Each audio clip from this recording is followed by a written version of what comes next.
Chapter 23 Idolized.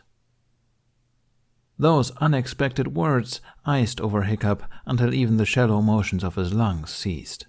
The loss of activity did not lessen his pain, but neither did it augment, so he took the moment to entertain the likelihood of suffering delusions or hallucinations brought on by this state. "Toothless," he murmured softly into the pillow. Toothless wasn't freaking out, so he shouldn't freak out, right? Frankly speaking, Hiccup did not have the energy to freak out. But the knowledge that under any other circumstance he would be freaking out kept him highly agitated.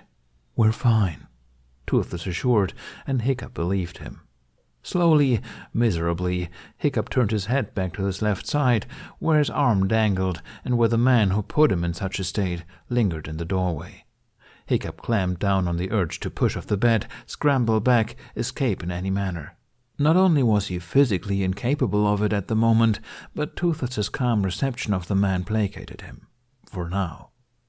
Tall, dashing, and the epitome of Viking, Harold of the Varinjar strode into the room with annoying confidence. The strong steps lost much of their metal when a faint but distinctly warning growl rumbled from Toothless's chest. It sent warm and reassuring vibrations into Hiccup's shoulder. Harold chose the closest seating option Toothless approved of in a smooth, image-saving move, a cushioned bench stationed against the wall. Hiccup followed the man's every move with the most active part of his body, unblinking, unforgiving eyes. His back spit fire up and down his spine, his arm continued to throb, the skin beneath the cloth sling itched, and he could hardly breathe, he was so thirsty. But the bulk of his attention stayed with the menacing man. The Viking was unarmed, non-aggressive, and completely untrustworthy. Harold gazed back at Hiccup with such a different expression from the glare he wore last that the bedridden boy had to wonder if he'd memorized the face correctly at all. It was a reserved and curious aura that exuded from the older man, one that told of subdued interest and colored by the smallest traces of fascination. Hiccup held the stare for a long while, trying to make sense of why this man stood before him as a reluctant host would before an unexpected guest, and not as a warden before a prisoner. Within his unmoving body, Hiccup's mind raced. Stumbling over 1,000 things he wanted to say, 1,000 things he wanted to do, too many and too fast for Hiccup to fully understand a single one of them. He managed to croak out the most notable and repeated word that came to mind. "Why?" With their odd staring match apparently finished, Harold leaned back, exuding a sort of bluster that Hiccup didn't know was possible to achieve while sitting. "Why are you still alive?" Harold repeated aloud, managing a neutral tone that only served to further draw out Hiccup's curiosity. "Or why haven't I killed you after you failed to die properly?" Because I can only answer the latter." Hiccup swallowed with that painfully dry throat and nodded as best he could without aggravating his spine. Side-to-side motions were apparently better received than up-and-down ones. Good to know. He would have preferred some sort of liquid to an explanation at the moment, but he couldn't bring himself to make the demand. Even with the unwilling appreciation Hiccup felt for the man's willing frankness, he would not trust anything given to him by Harold. "A number of reasons," Harold continued. "I'll admit I was impressed by your actions. Didn't expect that, that's for sure. I suppose when push comes to shove, you really were looking out for it. That and the beast, what's-his-face, gone and went berserk right after." Hiccup's lip twitched. He wouldn't have expected anything less from his overprotective minder. "I might have bit a few people," Toothless admitted quietly. "Kill anyone?" Hiccup got out, and since it was unclear to whom it was directed, he received 2 answers. "No, amazingly. I had other priorities than chasing down scaleless vermin." Toothless's answer was accompanied by a soft nuzzle to the back of Hiccup's head. The dragon didn't like thinking about the most horrific sight he had ever been subjected to in all his years. He would rather serve under the demon again before looking upon Hiccup in such a broken state. "But," Harold began, wonder tinging his speech, "you're alive. You shouldn't be alive." Hiccup knew this and only gave a slow blink to show his agreement. You were alive after I struck you. Axe in the back, and you were still breathing. Never seen anything like it. Hiccup grunted in a more forceful response, non-committal and impatient. He knew this. Hey, you don't understand. Harold couldn't seem to get off the topic now that he was speaking to the miracle itself. The healer said your spine was cut right in half, and that part's not surprising, considering my strength. He stopped upon spotting the matching, stony expressions on the faces of his audience, and then cleared his throat. Right, well, you get my point. You were still breathing, and that was shocking, all right. And the healer said you're healing at a remarkable rate. Hiccup felt anything but healing. He felt like he was dying. But then this appeared. Harold gestured to something well out of Hiccup's sight on the floor or propped up against the wall. He couldn't see over the edge of his bed, nor could he move his body to be able to. But he could sense it, warm and alive and faintly glowing as he knew it would. From Hurya, Hiccup breathed, rough and raw. His throat tickled at the use, used one too many times in its condition, and he let out a series of pain-racked coughs.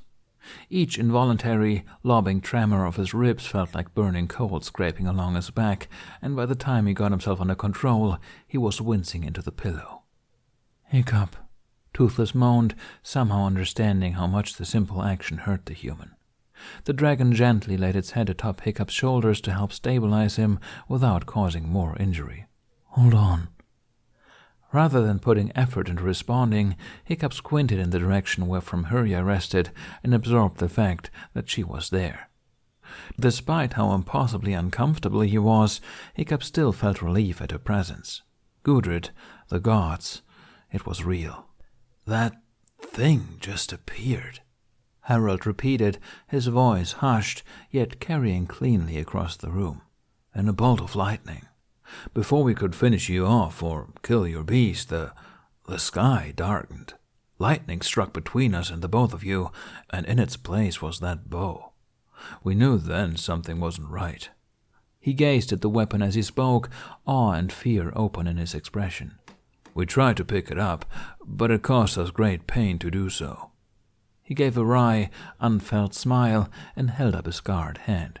Your monster could touch it, so he brought it here. Scared some respect into them. Toothless informed Hiccup, cheery at the impression. We've come to an agreement since then. Sort of. It mostly involved them healing you and me doing what I wanted. So great at negotiating, Hiccup exhaled. The words were rushed into one breath and were so softly spoken that it came off as a very long sigh to Harold. It was then, as Hiccup began to accept the circumstantial recovery time and started relaxing into the idea of healing under enemy watch, that the most bizarre, out-of-place incident occurred. A cat, white and long-haired, slinked into the room. It first rubbed against Harold's leg, back arching in a smooth wave and topped by a raised tail. Harold ignored the cat as though this was perfectly normal, and the cat soon lost interest, deciding next to pussyfoot its way to the bed. Hiccup followed it with his eyes as best he could. It left his side for only an instant, and then it reappeared in a sudden hop atop the bed. Hiccup felt it carry itself over his legs, crossing his body as if he were nothing more than a doormat. He would have said something despite the pain if he could figure out the right words. His mind had unexpectedly blanked. We decided to fix you up and get a right explanation out of you. Didn't want to do nothing that would us get damned for eternity. Hiccup blinked slowly. After spending a moment wondering if he was the only one who had seen the cat, Hiccup found Harold's continuation of his story rather sudden. He took a moment to think on what the man just said, trying to pull his mind back into the mostly one-sided conversation. One thing struck him as odd. You don't... gods... He didn't want to speak too much. He didn't want to start coughing again. Thankfully, Harold seemed to understand what he tried to say. It was no secret, after all, that those who swear their loyalty to another as powerful as an emperor often converted to the local religion as well. The Varinjar were no exception. I can swear to a new god, lad, but I can't change what I was raised to believe in. nor what I was raised to fear. I myself have no intention of instigating the wrath of the gods, and neither do my men. There's no such thing as chance when the elements intervene with a kill. And that, what happened in the Drome, was Thor's symbol as clear as day. We're not near as brainless as you seem to believe we are." Hiccup would have loved to argue that, had he the energy or care to. He recognized that Harold took advantage of the fact that he didn't have his sharp tongue to defend himself, and it irked Hiccup to no end. "That's what brought you some time to live, anyway. You and the beast. But then the Empress went and granted you immunity. We're not to harm either of you, no matter what you say about that bow." By now, the heaviness and confusion from waking up after a deep slumber had lifted from Hiccup's awareness, and he narrowed his eyes at the Viking, trying to express without words that he wanted to know why the Empress suddenly wanted them safe, after she, apparently, had no qualms about shooting them out of the sky. He kept his incredulity that the Byzantine Empire was run by a woman to himself. Harold snorted as though his personal thoughts on the matter were less than kind, and gestured curtly to Toothless. "Because of him." Toothless? Gods, he needed water. He wouldn't be surprised if his throat started bleeding from the effort it took to talk. He wanted to turn his head and face the dragon again, but he was still unwilling to allow Harold out of his sight. The last time he had his back to the man, he ended up with an axe in it. As if discovering Hiccup's plight, Toothless laid his head on Hiccup's pillow right behind the boys and purred. Warm breath cradled the back of Hiccup's neck like a caring hand. "Hiccup, they're wonderful." Toothless sounded so dreamy, so happy.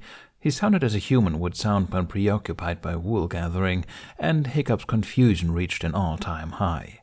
Who were they? Why were they wonderful, and why was Toothless acting like the man who heard them both was nothing more than a decorative tapestry? Harold shifted, catching Hiccup's attention once more as he leaned further back in his seat to rest his head against the wall.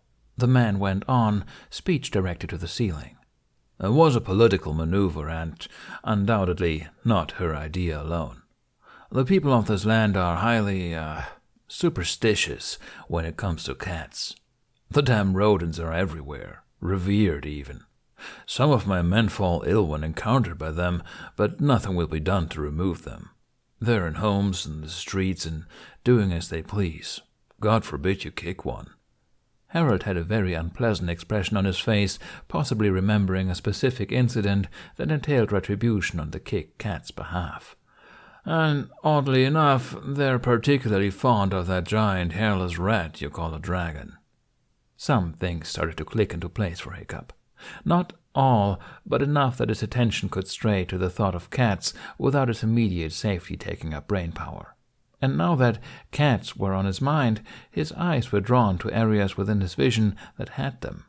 There was a cat sleeping under the table by the door, another one high up on a wooden chest, surveying the lot of them. Two more curled underneath the bench opposite from Harold. He didn't want to think of how many were behind him. Harold seemed to follow Hiccup's line of thoughts. "The ickle beast started to come in here within a day of your tending, crawling all over him, and word got out fast of the phenomenon. Your dragon has become something of a relic to these people. Apparently, what the cats like, the people like. The Empress likes the people to like her, so immunity." Hiccup was alive because Thor liked him. There was some higher power guiding him to a destiny, and he had begun to create a bond with the dragon that gave him benefits, possibly consequences he could only speculate about. He was also alive because of cats, the one reason he had the most trouble accepting. Harold stood, putting Hiccup on edge again and halting his attempt to make sense of the information overload. "I was instructed to inform the Empress of your waking. When you have recovered some, we'll see what you can do with that bow. I'm curious to see what's so special about you." Hiccup wanted to yell at him, irrationally, as there were no specific words that came to mind. All he knew was that this man hurt him, hurt Toothless, and yet he was making more demands. Nothing came from his mouth, however.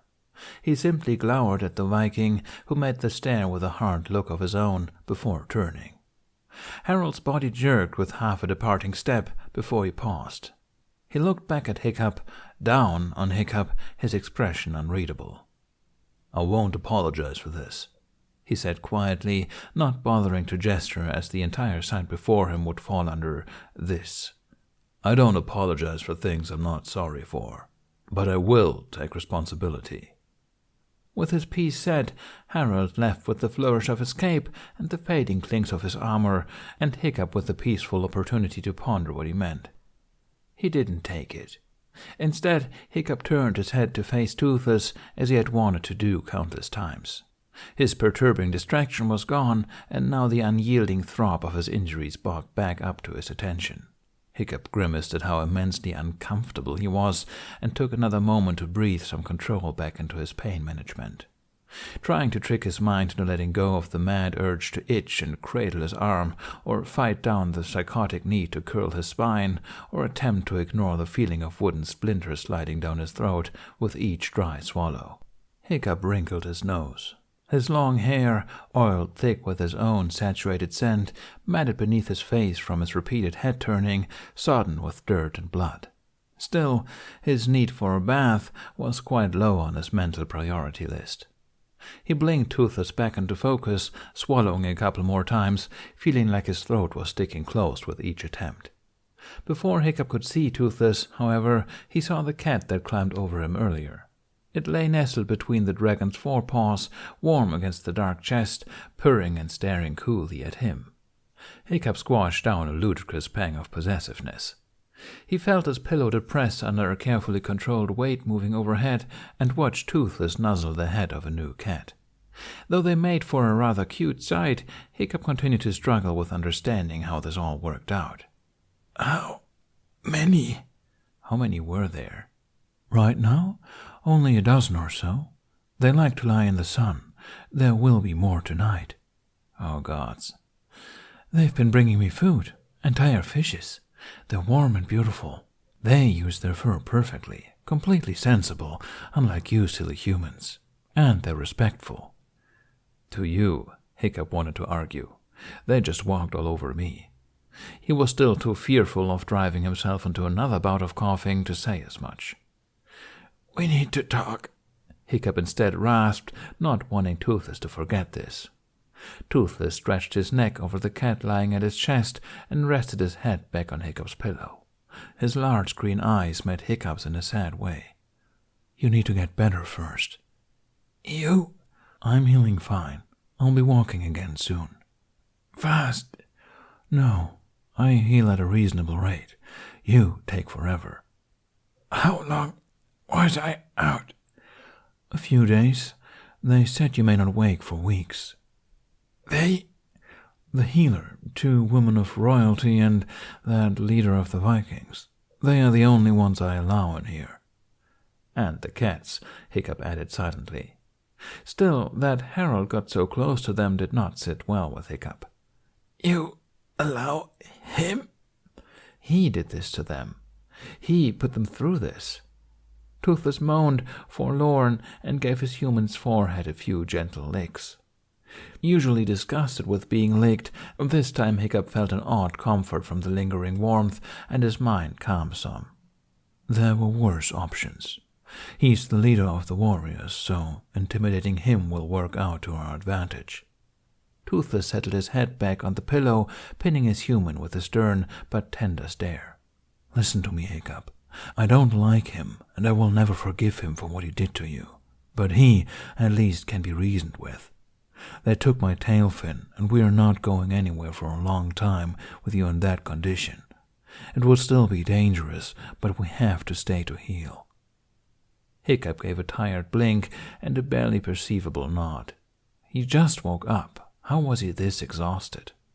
Maybe his mind just needed some assurance that they were safe, or as safe as they could be, provided the circumstances. His body didn't feel any more healed the second time Hiccup woke up. He still felt trapped and stiff and burning and cold all at once. But his bearings came to him a little faster, which meant his mind was better rested. The lighting had changed in the room. The shadows of furniture had shifted, and the glimmer of fire saturated every wall color in a deeper hue. Even with no windows within Hiccup's sight, he knew it had to be nearly evening, though of the same day he did not know. He cared more about the person standing by a wall table than the time. A person who was short and rather stocky for such a height, but thankfully too slight to be anyone of Viking descent. A low croon sounded from behind him. Hiccup felt Toothless adjust, and the body in his vision turned at the signal, the face highlighted by a long candle at hand. An elderly man, 50 at the youngest, dressed in layers of robes and busy with wrapping up a bundle of soiled bandages. Hiccup realized this must have been the healer, and he must have just gotten fresh bandages.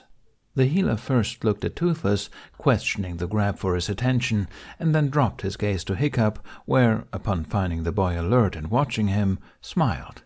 "Ah, flepusikasikas," he asked, in what Hiccup had to assume was Greek. He sounded kind and reserved and, for all Hiccup knew, could have just threatened his life. "Water," Hiccup rasped, closing his eyes again at the threatening tickle that sometimes preceded coughs. He needed something to drink, and he'd trust something given to him by a healer over a Viking any day. Hiccup opened his eyes at the very close voice and was surprised to find the man kneeling by his bed, already holding out a cup. He didn't need any further prompting. Though it hurt to extend his neck away from the pillow, and even the motions of his throat caused him pain, Hiccup found every shock for moving worth it as he drank messily and greedily until he was satisfied. He gave the healer a wet smile when he finished and got one in return, though with less drool. The man set the cup down next to a ceramic pitcher Hiccup had not noticed before. "Don't speak Norse?" Hiccup asked, rubbing his face as best he could into the mattress to wipe off excess water. "He does not. Only Greek and little English." A new voice. Hiccup wished he could move. He wished for his focus and mobility back so he would not have to be subjected to disembodied voices anymore. Thankfully, he didn't have to wait long for an identity to be made.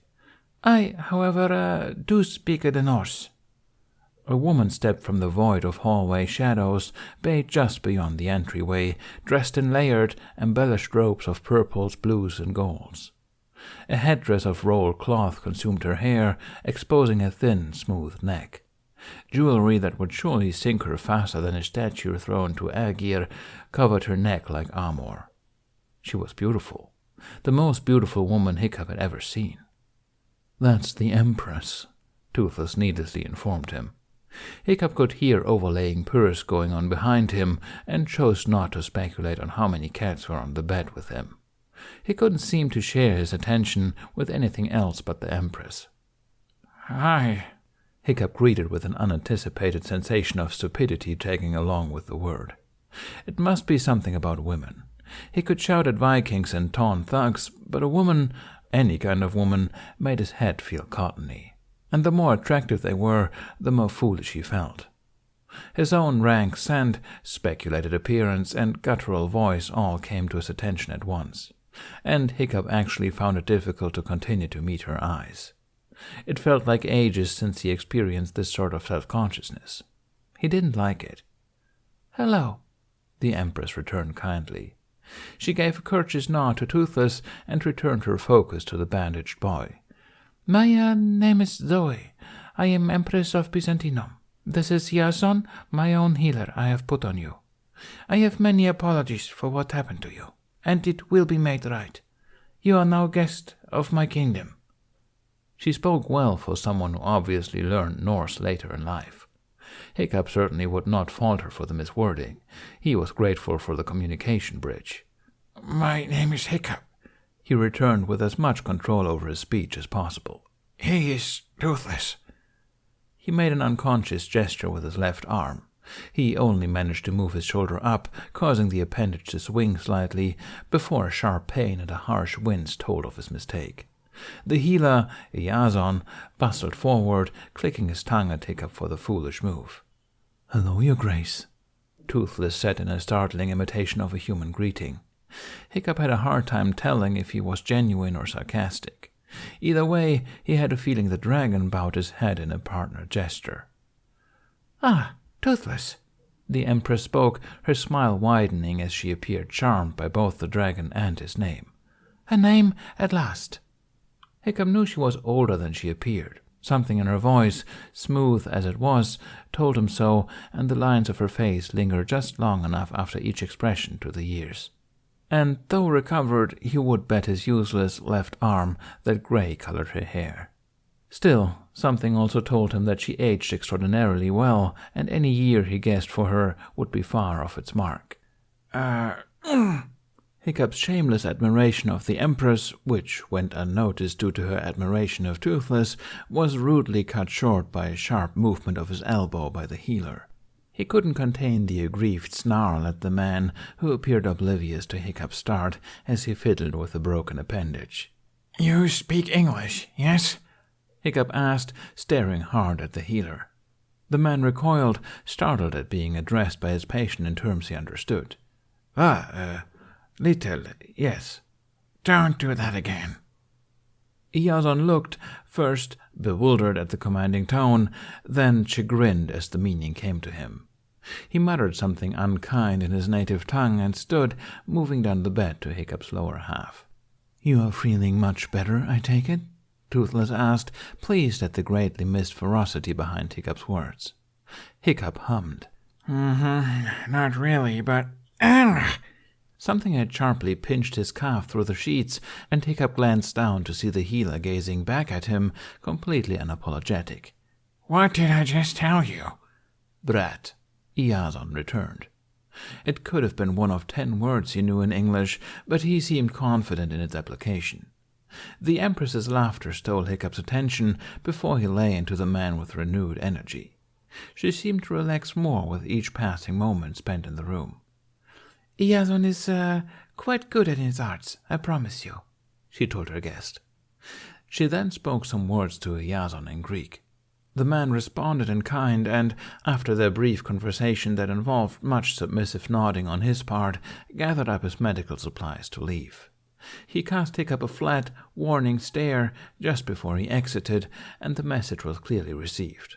"I'll be back, and you won't tell me how to do my job." "He has only good things to say.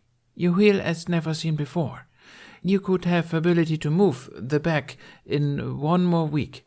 You feel pain in the legs, so you can use them again soon, too. This is all very good and impressive." Hiccup was too enraptured by her presence to tell her that he could feel pain everywhere, and he thought none of it good or impressive. "Where am I?" he asked instead. "This is guest quarters in Hippodrome. It is closest and the best place to treat you after it happened. When you are better, you and Toothless will move to better place. We first thought you would be carried when safe, but now it is thought that you will bring yourself there when you are ready. How is it you heal like this?" Before answering, Hiccup took a breath to test the expansion of his lungs and to try and gauge how long it would be until he could move. He repressed the flinch that came when they only got half as full as he wanted. It was still better than the last time he was awake, where he could hardly move his shoulders. "It's because I'm his rider," he told her. He knew that she would understand that he referred to Toothless. The Empress seemed obsessed with the dragon and naturally took the cue to return to admiring the Night Fury. Hiccup didn't need to see Toothless to know the dragon basked in the attention from the Empress and the cats. But he had to wonder. "Why do you..." He cleared his throat that started to clog again with phlegm. His body felt hot and his head a little cloudy as he offhandedly wondered if he were feverish at one point. It would explain why he felt stiff everywhere. "Why are you not afraid of Toothless? After we were shut down, didn't it happen because you thought we were dangerous?" It was the most neutral terms he could come up with. He still felt angry and misjudged and mistreated. He still wanted someone other than he and Toothless to suffer for what happened, and he was hoping it would be Harold. "The guard that my uncle collected shut you down," she immediately corrected, as if she wanted no part in taking responsibility for their plight. And Hiccup knew she spoke of the Varinjar. They are entrusted with keeping the city safe and have very little limits on how to do so. As for me, I had heard of dragons before, but I had never encountered one. Growing up, I hear stories of good dragons and bad dragons. As you can imagine, we get new citizens from all over the world. I hear good things from some people and bad things from others, such as the god. But you are first to show me a dragon and how dragon and human can behave. I feel you have the best argument so far, and that the cats love him so also tells me much. This is a smart woman, Hiccup, Toothless crooned, loud and cute to attract an admiring sigh from the Empress. It is a pity she is no longer capable of carrying children. Hiccup could move his right arm enough to flick Toothless in the leg, or what he thought was his leg. We will try to make you as comfortable as we can, Zoe assured him. But when she spoke, she looked at Toothless, and Hiccup felt an indistinct pang of annoyance at one of the two. We will clean you and move you to better quarters as soon as possible. Hiccup gave her a slight nod, though at this point he wasn't sure if she addressed him or Toothless. Personally, he didn't mind where they recovered. This was a bed, they had a roof overhead, and both was more than he was accustomed to. Zoe gave a cordial nod to the two males and took a step backwards.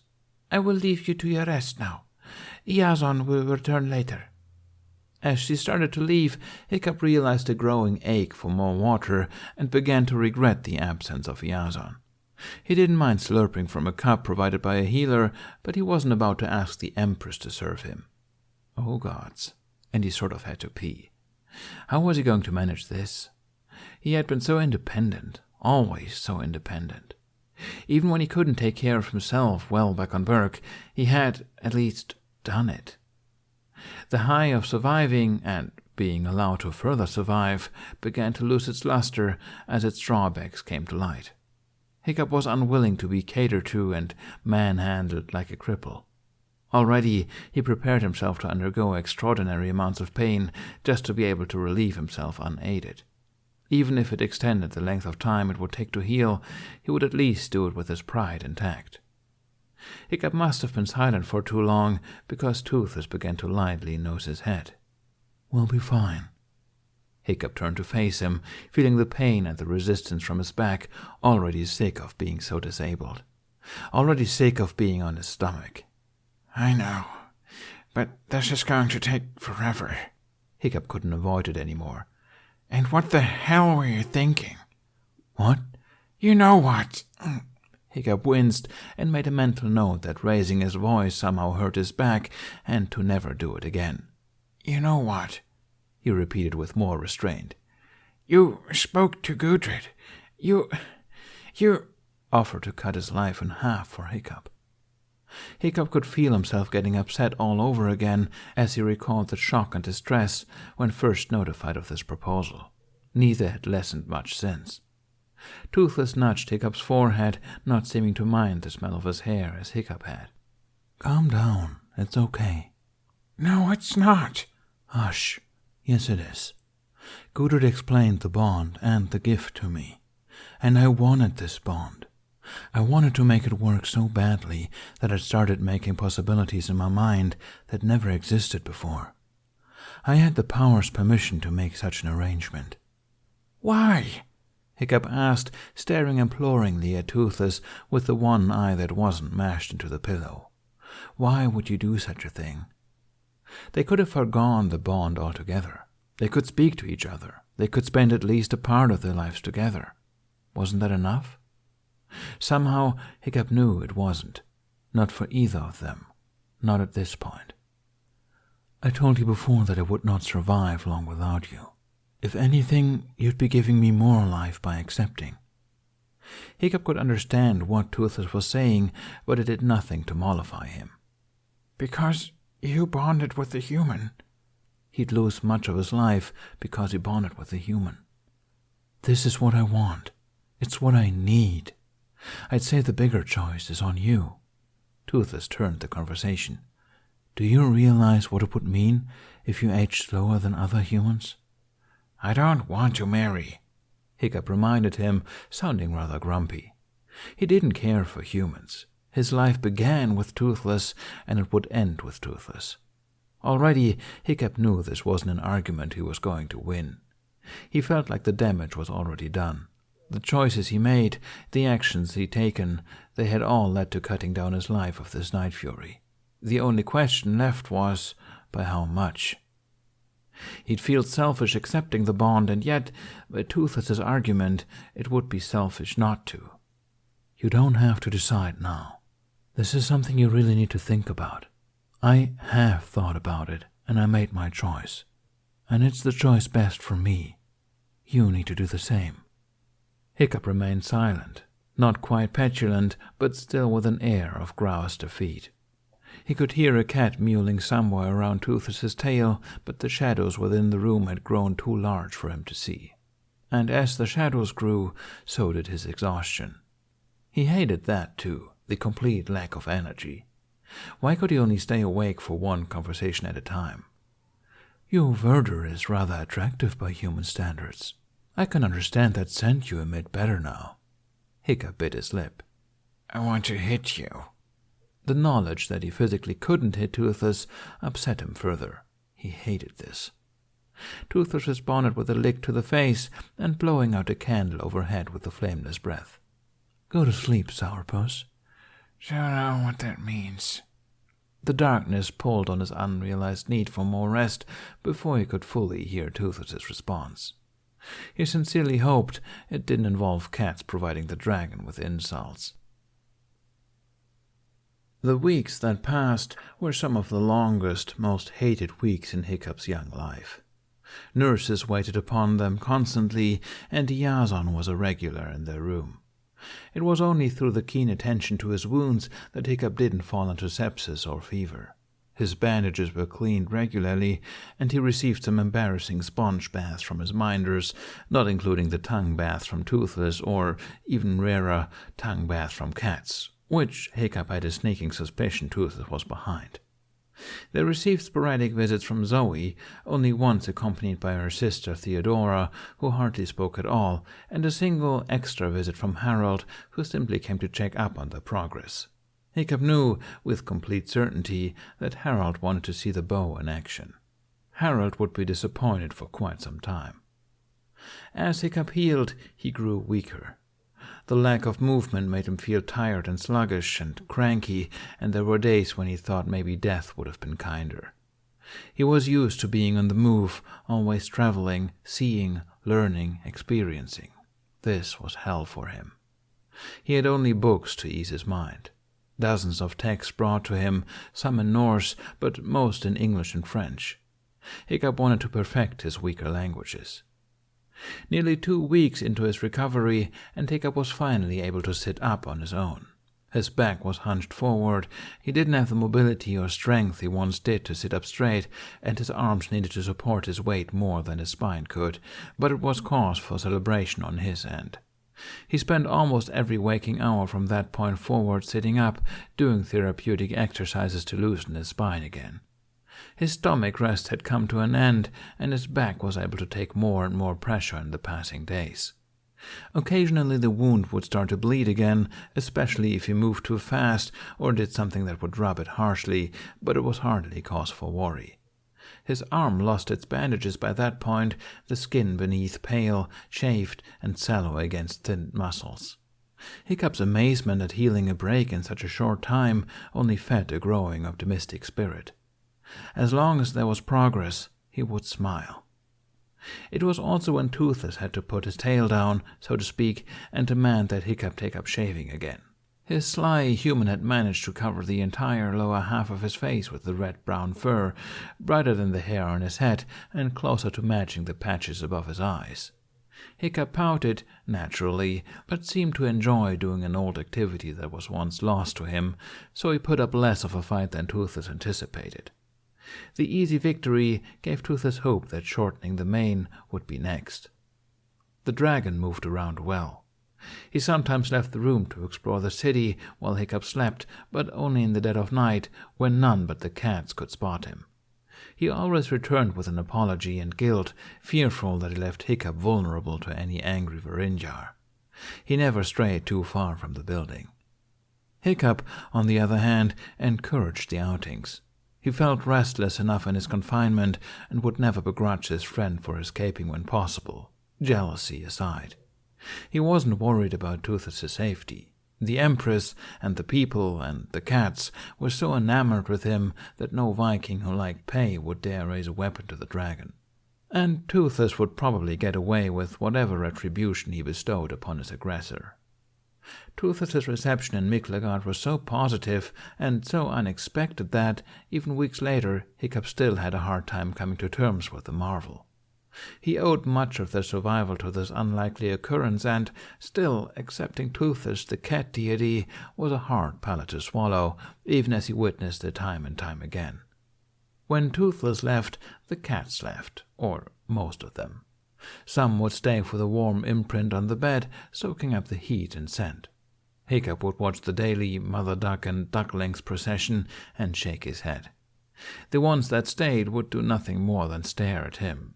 Some would try to cuddle up to him, and he would grant them pets, but others would regard him with nothing more and nothing less than tolerance. He found it weirdly upsetting to be looked down on by the same creatures that loved Toothless so much, and the day that Hiccup could waltz out of that prison would not come soon enough.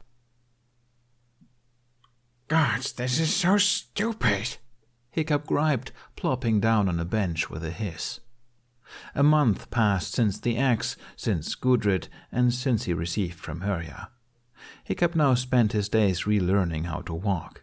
He could circle the entire room a few times before having to sit down from the exertion, and it was so pathetic that he wanted to kick the closest thing living next to him, which was usually a cat. He wouldn't, certainly not in front of the healer, and not in front of Toothless. "Normal," Yazon told him in broken English. "Doing good. Get weight high more. It be easy soon." His weight and body. A rather sensitive topic. Hiccup had lost a ton of weight, too much for someone who spent his entire life thus far trying to gain it. All the muscle he worked hard to develop in his training with the Magyar had wasted away during his detention. The frustration Hiccup felt, the teasing of his memory, of knowing what he should be capable of, haunted him day in and out. It was a daunting future ahead of him. So much so that he often got discouraged throughout the day, whether practicing walking or waiting for sleep to take him. Hiccup knew he should be grateful that he was alive, and Toothless was alive and happy. But every time he looked down to see protruding ribs and knobby knees that he had been so sure he'd never have to see again, he felt despair and anger and hopelessness well up inside him. He just wanted to run again. He wanted his prized agility back. "Use cane," Yazon ordered, holding out a simple but elegant bone-carved walking stick.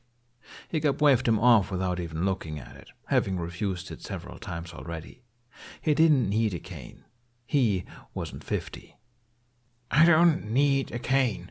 I have Toothless." Toothless perked up at the mention of his name.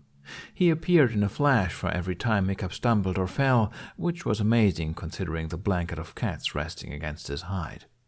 He gave Hiccup and Yazon a gummy smile and thumped his tail once against the ground. "Empress incoming."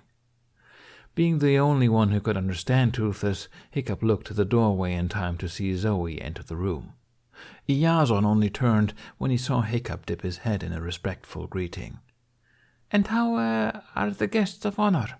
the Empress asked, looking at both human and dragon. She flowed into the room, as always, dressed in brightly colored cloths.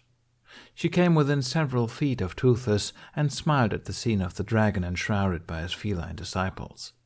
Hiccup realized that Zoe often looked like she wanted to touch Toothless, but never could quite bring herself to do it. He didn't know if this meant she really did hold some sort of fear of him, or if she respected him that much. "I'm walking," Hiccup briefed her, trying to sound pleased with his progress despite his earlier sulking. He stood to show her, now dressed in a long, loose tunic and leggings that took far too long to put on for such simple garments. Excellent. Zoe smiled thoughtfully. Then you can walk yourselves to the baths. Hiccup stared at her, caught off guard by the blunt suggestion. I'm sorry, what? If you are going to roam in my empire, then you will not do so looking like beggar. Especially if you are rider of Toothless. Hiccup's eyebrows rose. He had his skin cleaned regularly, but his hair was still a mess, and he hadn't had a real bathing in what felt like ages. Still, it was rather embarrassing to have such a thing pointed out to him by royalty. "Oh," Toothless laughed, enjoying his human's discomfort. He laughed his deep, silly dragon laugh that gave such a humane expression to him, both Zoe and Liaison stared, amazed. Regardless of their apparent love for the dragon, Hiccup had to wonder how sentient they actually believed Toothless to be. "You may use the private baths of the palace. Then, when you are refreshed, you will move to better quarters," Zoe continued, rather delighted by both Toothless's silly laugh and Hiccup's dumbfounded expression. "Use cane," Liaison repeated, and Hiccup, still fairly dumbstruck, turned to see that mocking staff used by the elderly and helpless thrust towards him once more. Hiccup would refuse it again, his pride still intact to some degree, until he made it outside and saw how far the Empress's private baths really were. Only then would Hiccup use the cane, and Toothless.